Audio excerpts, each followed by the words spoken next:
राम मंदिर का विषय सिर्फ भाजपा का नहीं है।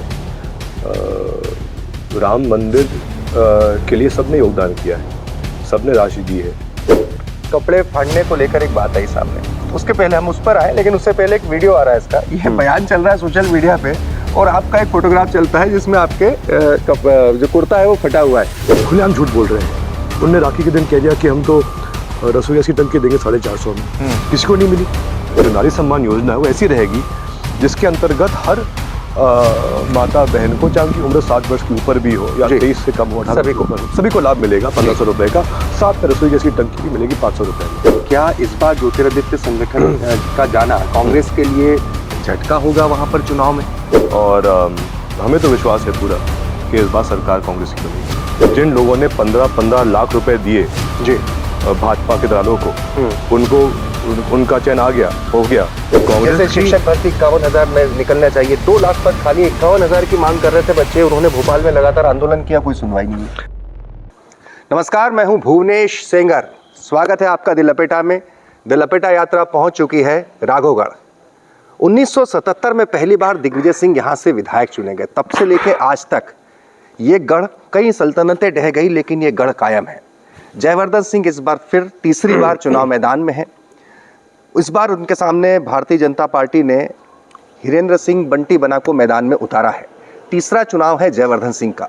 कांग्रेस का युवा चेहरा, प्रखर रहते हैं, मुखर रहते हैं और यूं कहें कि लाखों करोड़ों युवाओं के भी चहते हैं। जयवर्धन सिंह हमारे साथ मौजूद हैं और हम आपको बता दें कि हम इस वक्त उनके घर, उनके किले में ही मौजूद हैं। लगभग 250 साल से पहले का ये किला है। लगभग 400 साल। जब आपके पूर्वज राजस्थान से यहाँ गागरोन से यहाँ आए थे। चलिए, आप तीसरी बार, 2013 में आप पहली बार लड़े, अब की बार तीसरी बार।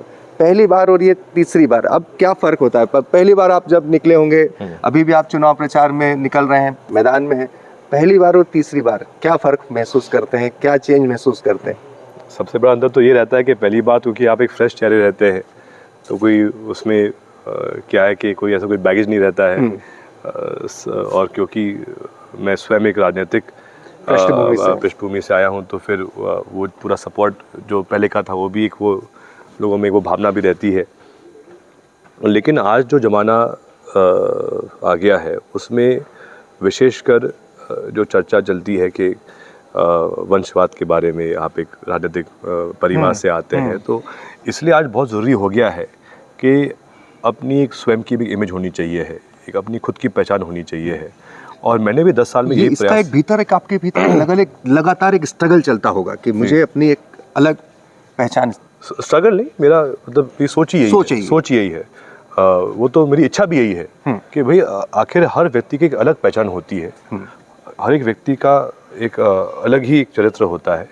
और मेरी भी हमेशा इच्छा रही है कि मेरे पिछले 10 साल जो मेरा कार्यकाल रहा है विधायक के रूप में, जो स्वयं की पहचान है वो सामने आए, जनता को दिखे कि जी हाँ, मैं इस परिवार से हूँ, लेकिन मेरी खुद की भी आइडेंटिटी है, खुद की पहचान है जो मैं दिखाना चाहता हूँ, जो लोगों के बीच रहे। और हमेशा जो भी मैंने काम करने का प्रयास किया, हमेशा पॉजिटिव काम करने का प्रयास किया, ताकि जो भी कोई मेरे पास आए कुछ ना कुछ उनको मदद कर पाए। और आजकल तो क्या है, बहुत सारे ऐसे काम होते हैं जो कुछ हो भी नहीं पाते, लेकिन प्रयास हमेशा अपना रहे कि हर काम हो जाए। ये मेरा हमेशा एक सोच रही है। इस बार किस मुद्दे को लेकर जा रहे हैं जनता के बीच में? इस बार जब आप जा रहे हैं तो इसमें विशेषकर जो हमने काम किए हैं पिछले 10 साल में विधानसभा क्षेत्र में, उसके साथ साथ जो अब जो थोड़ा और मैक्रो लेवल का जो विजन है हमारा, प्रदेश स्तर के जो विशेष मुद्दे हैं, जो कांग्रेस का हिसाब है 15 महीनों का जब सरकार हमारी थी, जो काम हमने उस समय किए थे, और इसके साथ साथ जो हमारा विजन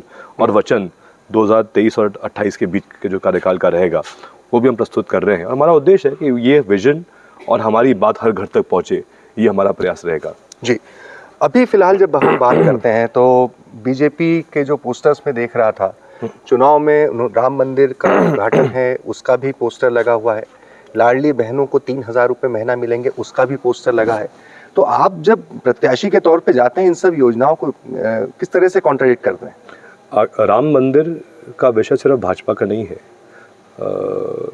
राम मंदिर के लिए सबने योगदान किया है, सबने राशि दी है, चाहे दिग्विजय सिंह जी भी हो, चाहे हमारा परिवार हो, चाहे कोई और अन्य परिवार हो। तो ये भाजपा ही सिर्फ क्यों इसको दिखाना चाह रही है कि बस उन्हीं का योगदान है, वो गलत है। इसमें सब ने योगदान किया है। दूसरा बिंदु ये है, जो आप फरमा रहे थे लाडली बहना के संबंध में, तो पहले तो कहा था शिवराज सिंह चौहान जी ने कि सबको लाडली बहना का लाभ मिलेगा, लेकिन आज भी स्थिति ये है कि लगभग 60 से 70% माता बहनें ऐसी हैं जिनको लाभ नहीं मिल रहा है जी। हमको ये बदलना है। इसके साथ साथ जो आप फरमा रहे थे कि 3000 तक राशि किसको मिली है? 3000 तक राशि अभी तो सिर्फ वादा किया है 1250 और एक महीने दिए 250 रुपये एक्स्ट्रा। हाँ, राखी के रक्षाबंधन के, बाकी फिर कहाँ मिले?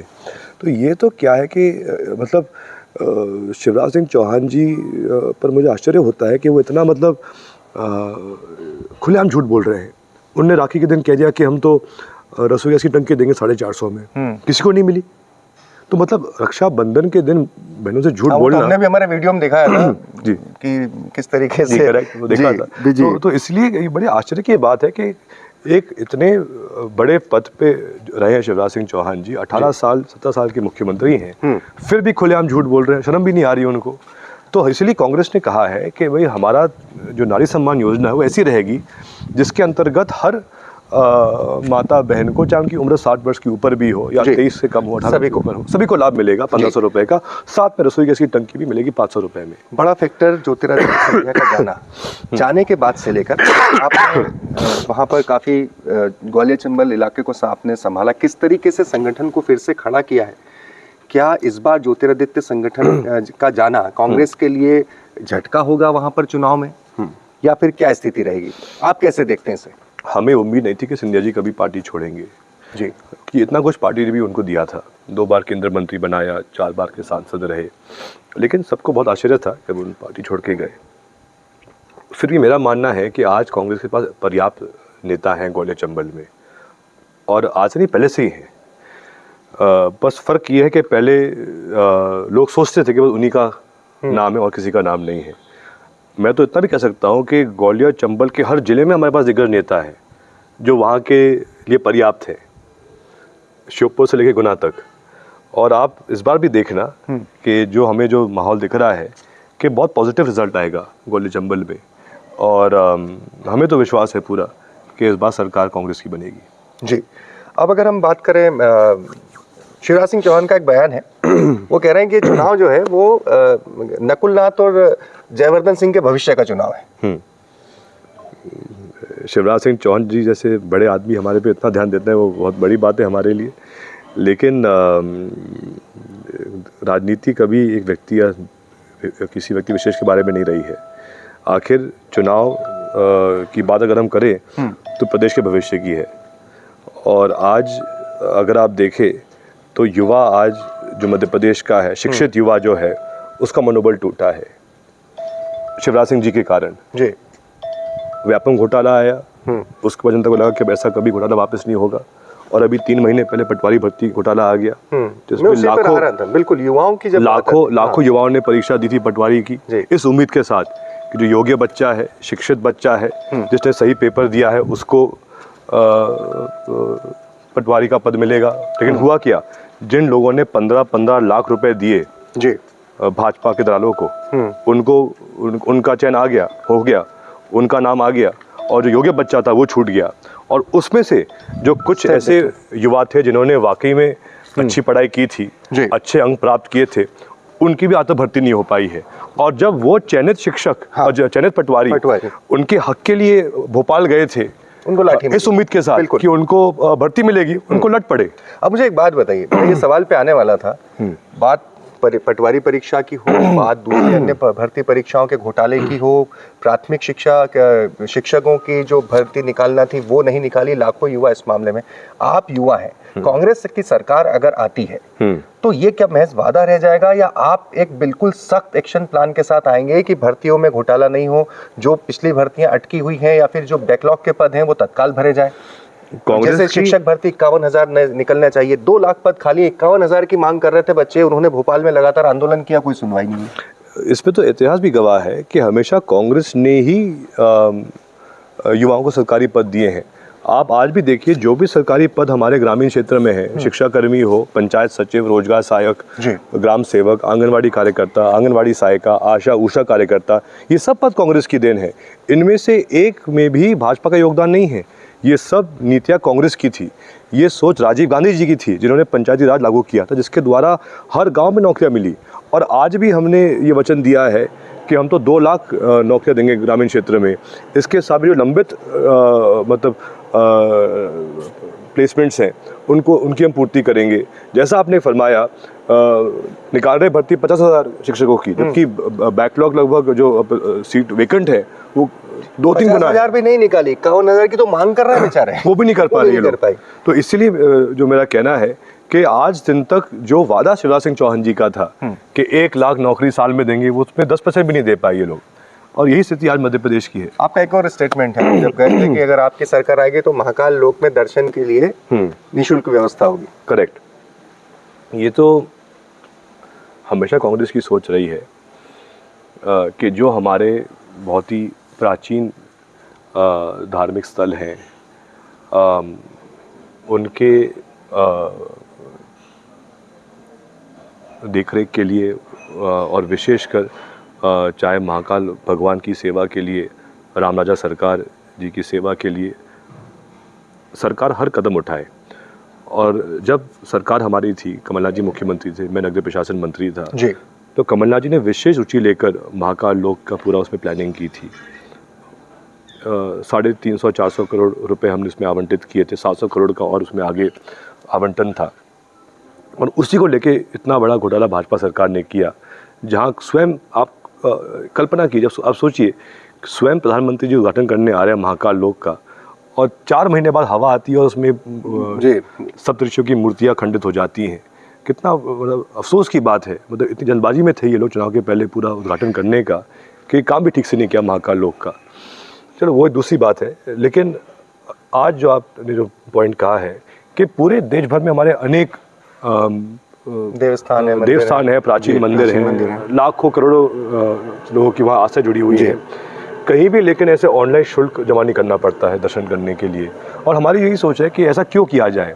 जो प्रिविलेज्ड आदमी हो तो तत्काल दर्शन कर लेगा, लेकिन आम व्यक्ति नहीं कर पाएगा। ये भेदभाव नहीं होना चाहिए। और इसीलिए हमने ये ऐलान किया है कि ये जो अलग से शुल्क चार्ज किया जा रहा है दर्शन करने का महाकाल भगवान का, वो नहीं होना चाहिए। भाई सब आए, किसी को जो भी वहाँ भेंट राशि चढ़ानी हो वो स्वयं की आस्था है उनकी। लेकिन ये जो आप एंट्री फीस चार्ज कर रहे हो, उससे क्यों उसके साथ भेदभाव क्यों नहीं, उसके साथ भेदभाव क्यों।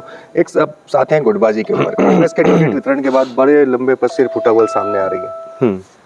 कपड़े फाड़ने को लेकर एक बात आई सामने, उसके पहले हम उस पर आए, लेकिन उससे पहले एक वीडियो आ रहा है इसका। ये बयान चल रहा है सोशल मीडिया पे और आपका एक फोटोग्राफ चलता है जिसमें आपके जो कुर्ता है वो फटा हुआ है। हालांकि मुझे पता है कि वो आपके एक आंदोलन का वक्त है, तो दर्शकों के सामने कम से कम आप उसका स्पष्टीकरण दे दीजिए जो सोशल मीडिया पे चल रहा है। वो कहाँ का था जो आपका वो फोटोग्राफ या वो जो वीडियो कहाँ का है जिसमें आपका? वो तो यूथ कांग्रेस का प्रोग्राम था, यूथ कांग्रेस का प्रोग्राम आंदोलन था, भोपाल आंदोलन था, राष्ट्रीय अध्यक्ष श्रीनिवास जी भी थे, विक्रांत भूरिया जी भी थे। उस समय विधानसभा के घेराव के लिए जा रहे थे। जी, और उस समय वो लाठीचार्ज हुआ था। हाँ। और उसमें मेरा कुर्ता फट गया था। और मैंने पहले भी इसमें बयान दिया है कि कांग्रेस के लिए, कमलनाथ जी के लिए भी मेरे कपड़े हजारों बार फट जाए, मुझे कोई आपत्ति नहीं है, लेकिन आखिर कांग्रेस मजबूत होनी चाहिए है। और वैसे भी जो बात कमलनाथ जी ने कही वो तो एक व्यंग था। उनने अनेक बार पहले भी मतलब उस व्यंग का उपयोग किया है। बात ये है कि जो बात आप गुटबाजी की फरमा रहे थे, ये तो हर दल में कहीं ना कहीं सबकी उम्मीदें होती हैं कि टिकट हमको मिले।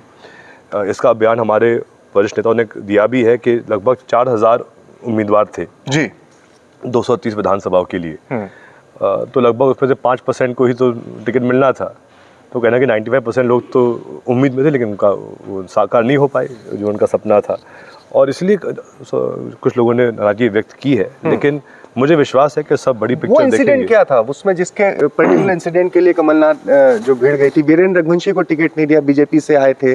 वीरेंद्र रघुवंशी जी एक बड़े नेता है ग्वालियर चंबल संभाग के, उनका बड़ा नाम है। और जहाँ तक मुझे जानकारी है उनको जरूर कहा गया था कि आपको टिकट दिया जाएगा शिवपुरी से। फिर खबर आई कि जो सिटिंग एमएलए हैं, मंत्री हैं, यशोधरा राजे जी, उनने शायद मना कर दिया था कि उनके वो अस्वस्थ हैं तो वो नहीं लड़ पाएंगी। तब खबर आई कि शायद सिंधिया जी लड़ सकते हैं वहाँ से। तो शायद जो हमारा शीर्ष नेतृत्व है, क्योंकि मैं तो कोई कमेटी में हूँ नहीं जिसमें जो चयन करता है प्रत्याशियों का या फिर जो स्क्रीनिंग कमेटी और जो सीईसी रहती है, लेकिन फिर शायद लगा नेतृत्व को कि भाई अगर वो लड़ रहे हैं सिंधिया जी शिवपुरी से, तो कोई हमारा वरिष्ठ नेता जैसे केपी सिंह जी 6 बार के विधायक है, मंत्री भी रहे हैं, बड़ा नाम है, उनको वहाँ से टिकट अनाउंस हो गया। लेकिन हमें भी इस बात का अफसोस था कि वीरेंद्र सिंह जी जो भाजपा छोड़ कांग्रेस में आए थे, है तो पुराने कांग्रेसी, बहुत अपने पुराना कांग्रेस परिवार है उनका, उनके साथ ये गलत हुआ। लेकिन उनकी बात हो गई है, अपने रणदीप सुरजेवाला जी से बात हो गई है, कमलनाथ जी से बात हो गई है, दिग्विजय सिंह जी से बात हो गई है, और उनको आश्वस्त कराया है कि उनका भविष्य उज्जवल रहेगा कांग्रेस में, और उनको और बेहतर मौके मिलेंगे अभी आगे। जयवर्धन सिंह कांग्रेस में युवा चेहरा है, आपकी फैन फॉलोइंग है, आप जाते हैं वहाँ पर युवाओं को, तो प्रदेश में निकलेंगे आप अपनी राघवगढ़ पे, तो आप लगे हुए आपकी सीट है, लेकिन दूसरी जगहों पर जब डिमांड आएगी तो जयवर्धन सिंह जाएंगे? जरूर। अब देखो, जहाँ पार्टी का आदेश होगा वहाँ जरूर हमारे जो भी क्षेत्र का मुझे आदेश मिलेगा, हम वहाँ जाके जो भी हमारे उम्मीदवार हैं उनके लिए पूरी ताकत के साथ काम करेंगे। आशान्वित है जयवर्धन सिंह, सरकार बन रही है कांग्रेस की? मुझे तो पूरा विश्वास है, जनता पर विश्वास है, हमारे नेताओं पर विश्वास है, हर एक प्रत्याशी पर विश्वास है, क्योंकि जैसा मैंने कहा कि इस बार जनता भी चाहती है कि जो भाजपा ये सोचती है कि धनबल के आधार पर, सौदे के आधार पर ही राज करते रहेंगे, उनको सबक सिखाना है, और सरकार ऐसी बनानी है कि भाजपा के नेता अगले पीढ़ियों तक कभी सपना ना देखे सौदा करके सरकार बनाने का। ये हमारी सोच है। बहुत बहुत धन्यवाद। आप हमसे यहाँ मिले और हमने जिस तरीके से पूरा किला भी देखा, ये भी एक अपने आप में एक बड़ा अच्छा अनुभव था। बहुत बहुत शुक्रिया दिलपेटा के से बात करने के लिए, बहुत बहुत शुक्रिया। जयवर्धन सिंह जी वर्तमान में विधायक भी हैं और फिर से चुनाव मैदान में। दिलपेटा यात्रा लगातार जारी है। हमारे दोनों चैनल दिलपेटा और लोकतंत्र पर देख सकते हैं। गुजारिश है हमारे चैनल को ज़रूर सब्सक्राइब करें, लाइक करें, शेयर करें। धन्यवाद।